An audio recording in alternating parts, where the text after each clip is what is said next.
Dimulai ya teman-teman. Bismillahirrahmanirrahim. Assalamualaikum warahmatullahi wabarakatuh. Waalaikumsalam warahmatullahi wabarakatuh. Nah, kami dari kelompok 12 akan membahas mengenai manajemen dan pendukung sistem bimbingan di SD, yang mana mata kuliah ini diampu oleh dosen kami, Ibu Zikrinani Iska MPS. Next. Dari kelompok 12 ini terdiri dari saya, Nasifah Zaskia, dengan NIM akhir 129, Mutiara Cahaya Instafani dengan NIM akhir 127, dan Woni Wulandari Saputri dengan NIM akhir 059. Pada hari ini kami akan membahas 4 materi. Yang pertama, struktur program bimbingan di SD. Yang kedua, pengembangan program bimbingan di SD. Yang ketiga, keterpaduan program bimbingan dalam KBM. Dan yang terakhir, yang keempat, organisasi dan administrasi bimbingan di SD.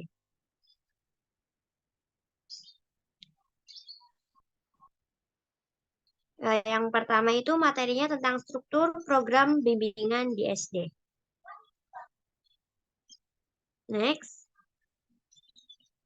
Struktur program bimbingan di SD. Struktur program bimbingan perkembangan yang komprehensif terdiri atas 4 komponen. Yang pertama itu ada layanan dasar bimbingan atau guidance curriculum. Yang kedua ada layanan responsif atau responsive service. Yang ketiga ada sistem perencanaan pendidikan. Yang keempat ada pendukung sistem atau sistem support. Nah, kegiatan manajemen diperlukan untuk menjamin peluncuran program bimbingan yang bermutu. Materi program dalam manajemen antara lain pengembangan dan manajemen program bimbingan, pengembangan staf bimbingan, pemanfaatan sumber daya masyarakat, dan yang terakhir pengembangan penulisan kebijaksanaan, prosedur, dan pedoman pelaksanaan bimbingan.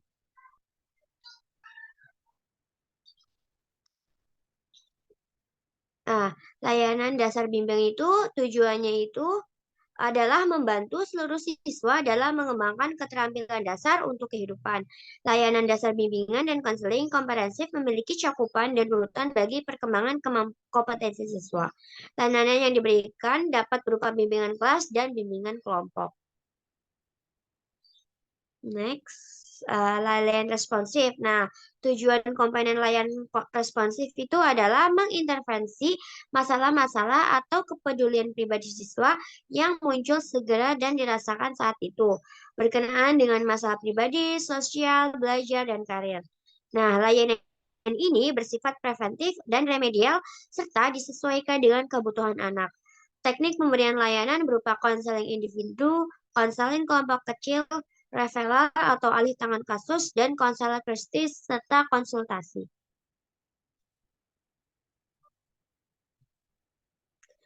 Lalu ada sistem perencanaan. Nah, tujuan dari sistem perencanaan individual adalah membimbing siswa untuk merencanakan, memotivator, dan mengelola rencana pendidikan, karir, dan pengembangan sosial pribadi oleh dirinya sendiri.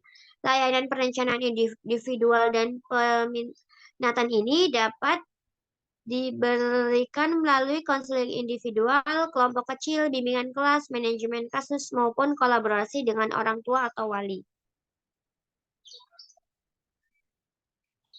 Next. Lalu ada pendukung sistem. Nah, komponen dukungan sistem lebih diarahkan pada pemberian layanan dan kegiatan manajemen yang tidak secara langsung bermanfaat bagi siswa. Dukungan sistem ini di sekolah dasar mencakup konsultasi dengan guru-guru, dukungan bagi program pendidikan orang tua, dan upaya-upaya masyarakat yang berhubungan. Partisipasi dalam kegiatan sekolah dalam rangka peningkatan perencanaan dan tujuan. Implementasi dan program standarisasi instrumen tes, kerjasama dalam melakukan riset yang relevan, memberikan masukan terhadap pembuat keputusan dalam kurikulum pengajaran berdasarkan perspektif siswa.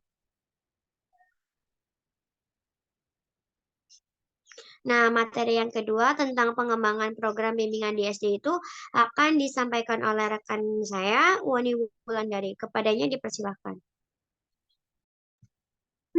Baik, terima kasih Nasyifathu. Materi yang selanjutnya ada pengembangan program bimbingan di SD. Next. Program pengembangan bimbingan di SD ini adalah ada suatu program bimbingan dan konseling yang baik, biasanya mengikuti suatu pola perencanaan tertentu dan dapat melihat kondisi-kondisi yang akan dihadapi serta sanggup menghadapi perubahan-perubahan, mendukung kebutuhan pendidikan untuk memfasilitasi suatu program bimbingan dan konseling yang baik biasanya mengikuti suatu pada perencanaan tertentu dan dapat melihat kondisi-kondisi yang akan dihadapi serta sanggup menghadapi perubahan-perubahan. Program yang disusun bersama oleh personil bimbingan dan konseling mendukung pencapaian tujuan, misi, dan visi sekolah. Nah, program bimbingan dan konseling yang baik adalah yang efektif dan efisien dengan memiliki ciri-ciri sebagai berikut. Yang pertama, ada program itu disusun dengan dikembangkan berdasarkan kebutuhan nyata. Yang kedua, kegiatan bimbingan disusun menurut skala prioritas. Yang ketiga, ada program dikembangkan berangsur-angsur dengan melibatkan semua tenaga pendidik. Yang keempat, ada program memiliki tujuan yang ideal tetapi realistis dalam pelaksanaannya. Yang kelima, program mencerminkan komunikasi yang berkesinambungan. Yang keenam, menyediakan fasilitas yang diperlukan. Yang ketujuh, penyusunan disesuaikan dengan program pendidikan di lingkungan yang bersangkutan. Yang delapan, memberikan kemungkinan pelayanan kepada semua siswa. Yang kesembilan, ada memperlihatkan peranan yang penting dalam menghubungkan dan memadukan sekolah dan masyarakat. Yang kesepuluh, berlangsung sejalan dengan proses penilaian diri. Yang kesebelas, program itu menjamin keseimbangan dan kesinambungan pelayanan bimbingannya. Next. Materi yang selanjutnya akan disampaikan oleh Mutiara. Baik, terima kasih. Selanjutnya ada program bimbingan dalam kegiatan belajar mengajar.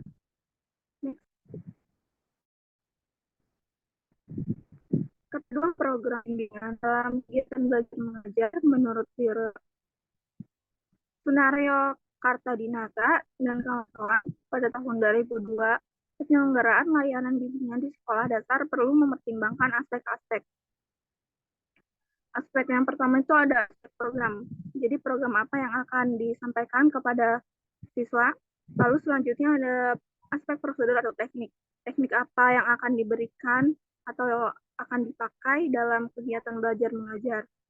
Selanjutnya aspek ketenagaan. Nah, aspek ketenagaan ini adalah contohnya seperti guru. Atau mungkin bisa menggunakan aspek tenaga yang lebih profesional seperti dalam sosialisasi kesehatan bisa mengundang dokter maupun perawat. Selanjutnya daya dukung lingkungan. Apakah lingkungan kegiatan belajar mengajar tersebut mendukung baik maupun tidak? Next. Selanjutnya ada organisasi dan administrasi bimbingan di sekolah dasar. Next. Organisasi dan administrasi bimbingan di sekolah dasar. Yang pertama, pengorganisasian bimbingan dan konseling. Perlu dipahami bahwa pengorganisasian tidak bisa dilakukan dengan asal-asalan. Pengorganisasian pada setiap satuan pendidikan hendaknya memperhatikan hal-hal sebagai berikut, yaitu menyeluruh, sederhana, luas, dan terbuka, menjamin berlangsungnya kerjasama, menjamin terlaksananya pengawasan. Lalu selanjutnya pentingnya organisasi bimbingan dan konseling. Pelayanan bimbingan dan konseling meniscayakan manajemen agar tercapai efisiensi dan efektivitas serta tercapainya tujuan yang telah ditetapkan. Oleh karena itu ada 3 alasan mengapa manajemen itu diperlukan termasuk dalam dunia pelayanan bimbingan dan konseling, yaitu yang pertama untuk mencapai tujuan, yang kedua untuk menjaga keseimbangan di antara tujuan yang saling bertentangan. Lalu yang terakhir itu untuk mencapai efisiensi dan efektivitas. Next.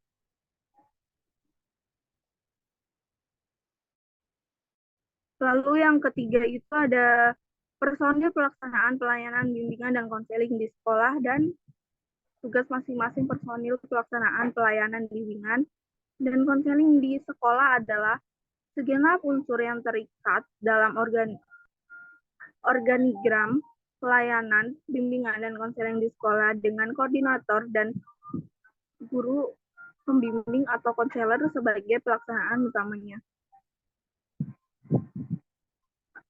Yaitu ada kepala sekolah sebagai penanggung jawab kegiatan pendidikan secara menyeluruh, khususnya dalam bimbingan dan konseling. Selanjutnya ada wakil kepala sekolah, lalu ada koordinator bimbingan dan konseling, lalu ada konselor atau guru pembimbing, lalu guru mata pelajaran, wali kelas, dan staf administrasi. Next.